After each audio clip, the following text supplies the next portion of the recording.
Comme à chaque fois que nous sommes à Bangkok, on cherche quelques visites à faire.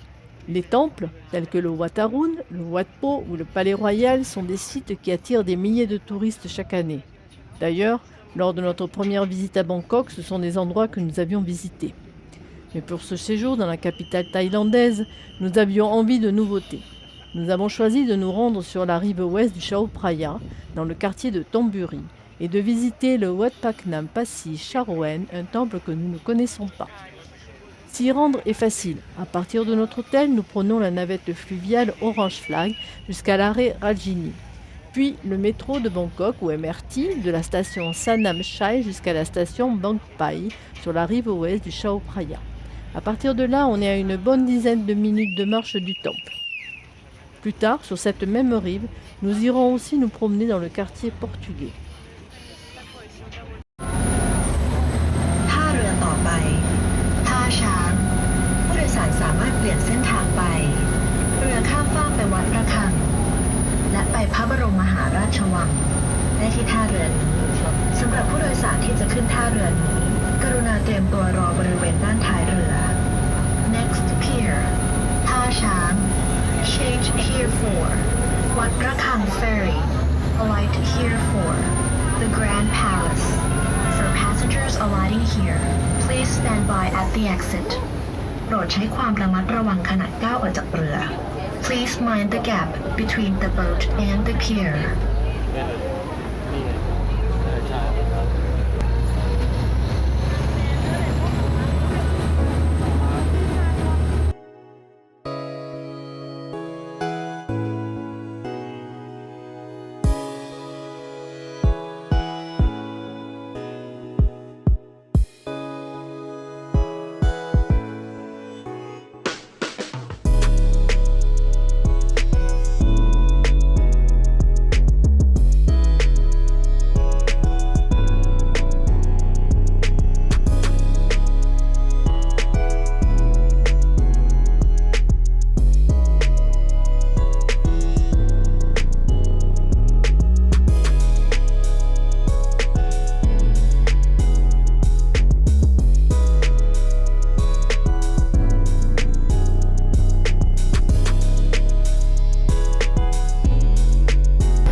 MRT สายสีน้ำเงินและไปปากคลองตลาดได้ที่ท่าเรือนี้ Next pier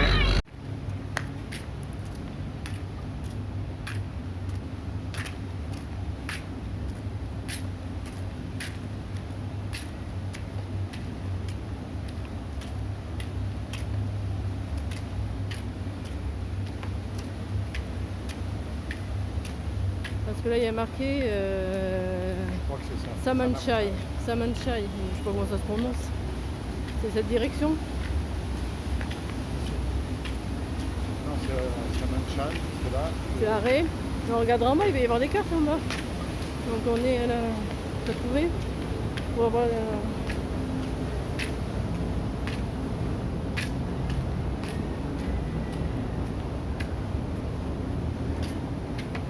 On va regarder sur le plan en bas. On a mis... C'est chaud.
tu sélectionnes là où tu dois aller.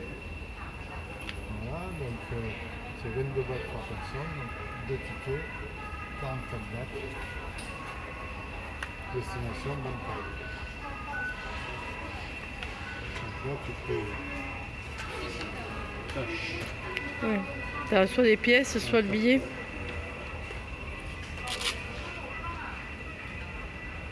Ils prennent des billets de 100 ou 2000.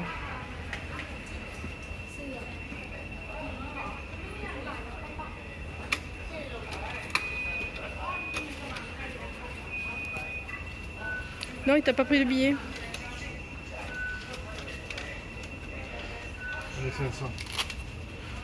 Prends pas 500. Tu payes pas le plus le bon billet. แจ้ง2วีแกอยู่พร้อมย่านหน้าลิฟต์ครับรับทราบครับ Comme c'est nul. Putain, mais si tu prends pas le bon billet, on n'est pas prêt d'arriver à notre destination. Hein. Oh, mais j'ai que les 500. Donc, Bon, après moult d'expériences, on a enfin eu nos billets, on a enfin accédé à la plateforme du métro. Maintenant, on attend le transport. Bon, et donc là, du coup, c'est qu'on mette le... oui, oui, là. Ben, là où il y a les verres. Je passe devant.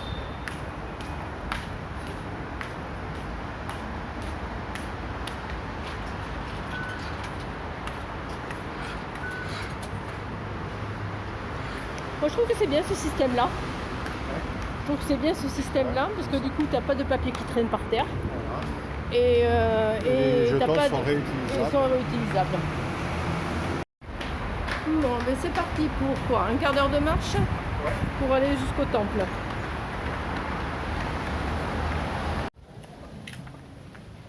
Les petites maisons en bois, elles sont sympas, hein, regarde.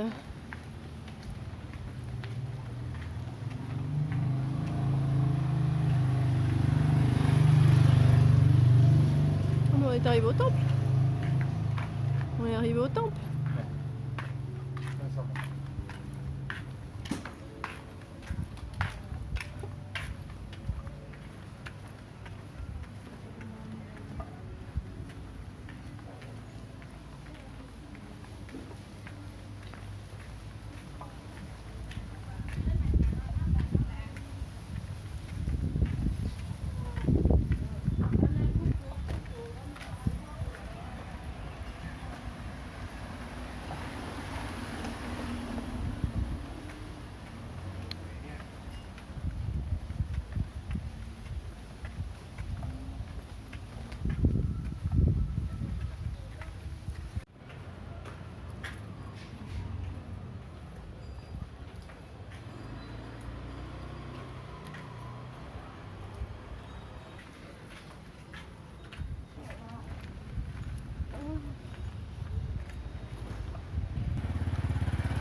Le Wat Phak Nam Pasi Charwen a été créé en 1610 pendant la période d'Ayutthaya dans une version de taille plus modeste que sa forme actuelle. C'est un temple royal situé dans le quartier de Pasi Charwen, sur les bords de plusieurs canaux de Bangkok. Phak Nam en thaï signifie front de rivière. Surtout connu des Thaïlandais, il est devenu un peu plus prisé des touristes étrangers depuis la construction en 2012 d'un énorme stupa de 80 mètres de haut. De plus, en 2017, a débuté la construction d'une grande statue de Bouddha de 64 mètres de haut devant le stupa, qui a été achevée en 2021. C'est la plus haute statue de Bouddha de Bangkok. Il est actuellement en rénovation et devait être fini fin janvier 2025, mais ça a pris beaucoup de retard. Il nous faudra donc revenir pour le voir, mais pour l'instant, direction le stupa. Nous nous déchaussons et montons les escaliers en marbre blanc qui mènent à l'intérieur. Le stupa est composé de 5 étages, où l'on découvre une vaste collection de statues de Bouddha et d'autres objets religieux. Mais ce temple n'a pas fini de nous surprendre. Au dernier étage, au milieu d'une grande salle de méditation aux couleurs psychédéliques, se trouve un shédi en feuilles de verre émeraude de 7 mètres de hauteur. Vraiment magnifique. Depuis le 5e étage, nous pouvons également accéder à un balcon qui offre une très belle vue sur le Bouddha géant et sur les toits de Bangkok. Il est ouvert tous les jours de 8h à 18h et l'entrée est gratuite.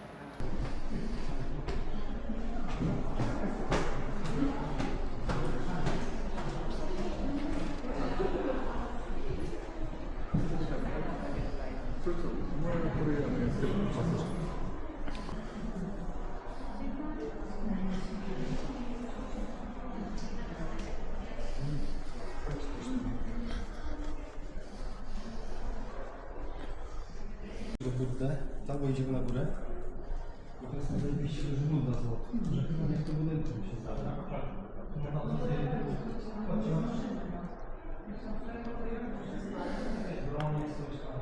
Les petits musées avec les images de Bouddha.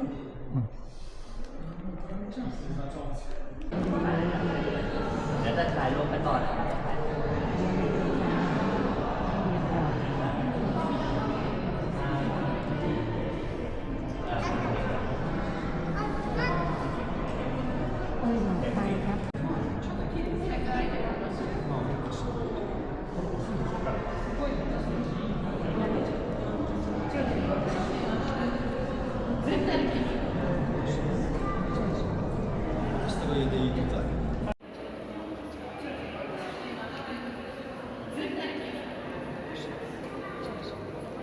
Z tego jedynie tutaj.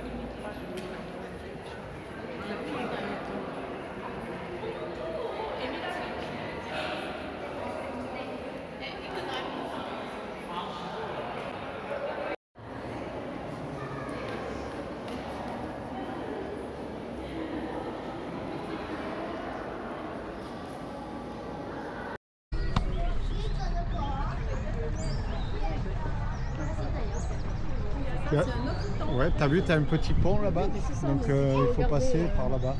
Pour regarder où il faut aller, mais on peut y aller. C'est sympa Oui, celui-là aussi. ouais. Je pense que, tu sais, quand on est allé tout droit pour venir au Bouddha, il y avait un passage à droite, donc ça doit faire comme ça et aller par là. Parce que là, il y a un temple. Un autre temple à proximité du Wat Phak Nam mérite une petite visite.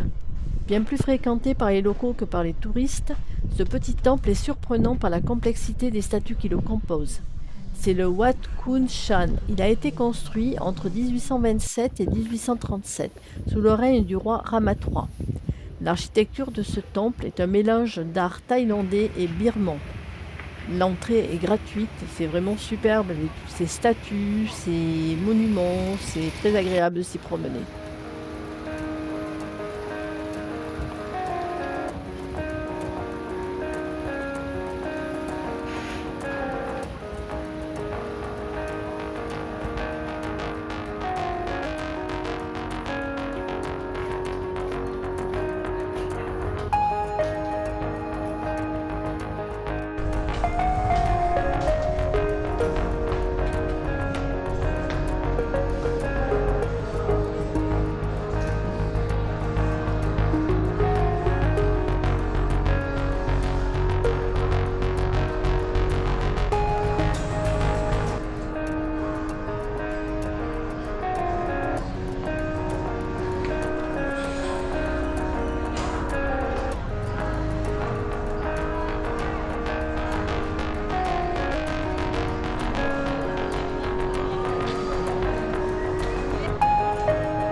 Non, il faut que je la prenne de...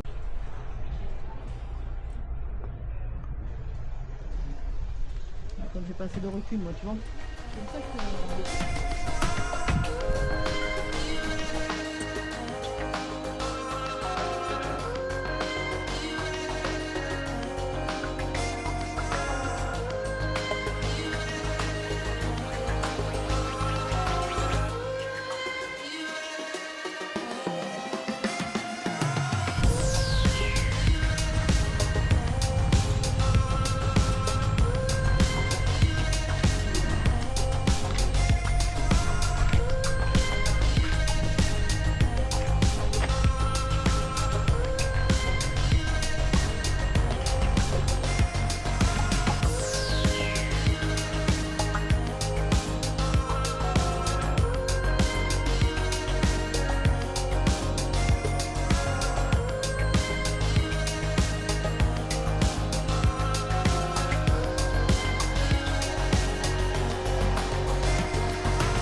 est dans le quartier portugais, l'ancien quartier portugais de Bangkok.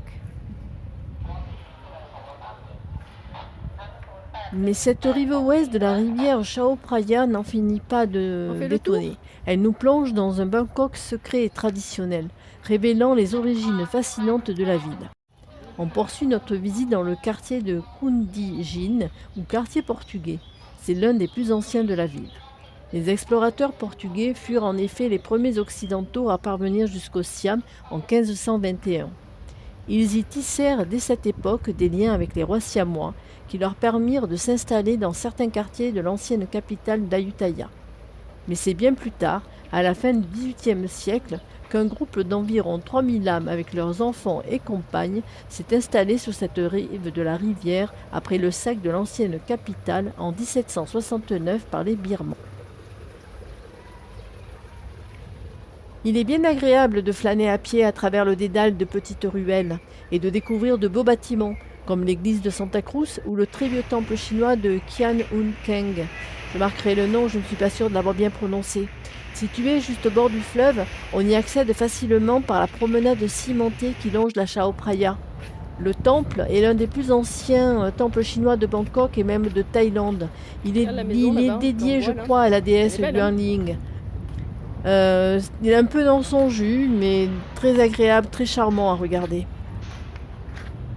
Le long de cette promenade, on peut également admirer une très vieille maison en bois qui paraît si fragile. Les locaux la surnomment la Maison Bleue, car peut-être que ce manoir en teck était-il à l'origine peint en bleu. Actuellement, on n'en voit guère de traces.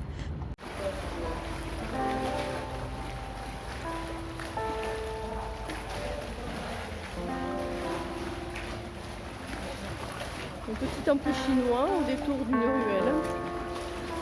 C'est sympa, hein, il a vécu par contre, hein, regarde le toit.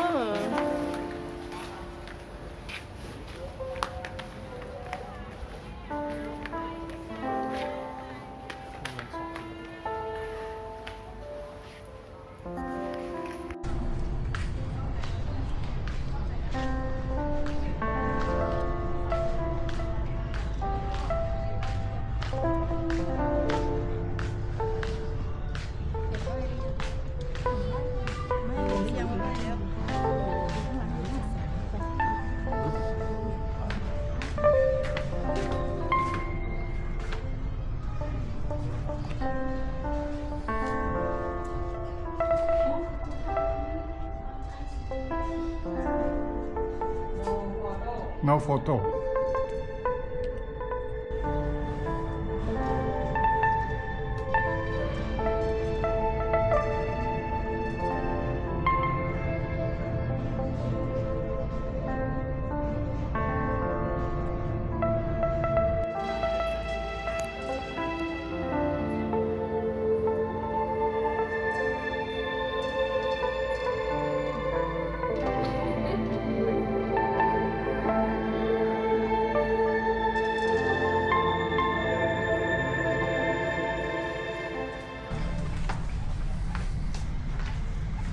On poursuit notre visite dans le quartier car on a aperçu au loin un grand shédi blanc. On se dirige donc vers ce temple qui se nomme le Wat Prayon Wongsawat et on est dans le sud du quartier. Je marquerai le nom du temple car je ne suis pas encore sûre de ma prononciation. Ce temple abrite un shédi en forme de cloche appelé Praboranta Maha Shédi ou Grand Shédi et renferme des reliques sacrées du Bouddha. Il est imposant par sa taille. Il repose sur une vaste base de 80 mètres entourée d'un porche et tout autour une cour circulaire encadre la pagode. Il est également entouré de 18 petits shédis et ça donne au site une beauté magnifique. On y rentre par un petit musée où sont exposées des images de Bouddha et des amulettes ainsi que des reliques découvertes lors des fouilles menées sous le shédi lors de sa restauration en 2006. Pour entrer dans le musée, il faut se déchausser, ce qui est normal puisqu'après on rentre dans la pagode elle-même.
c'est dur à monter. Hein. Les marches sont hautes et en plus, ça grimpe dur.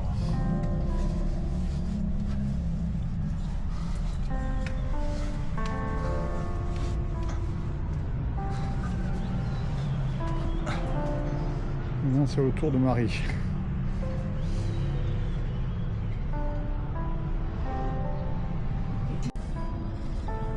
Exit, il faut sortir à plat ventre ou alors comment il faut faire?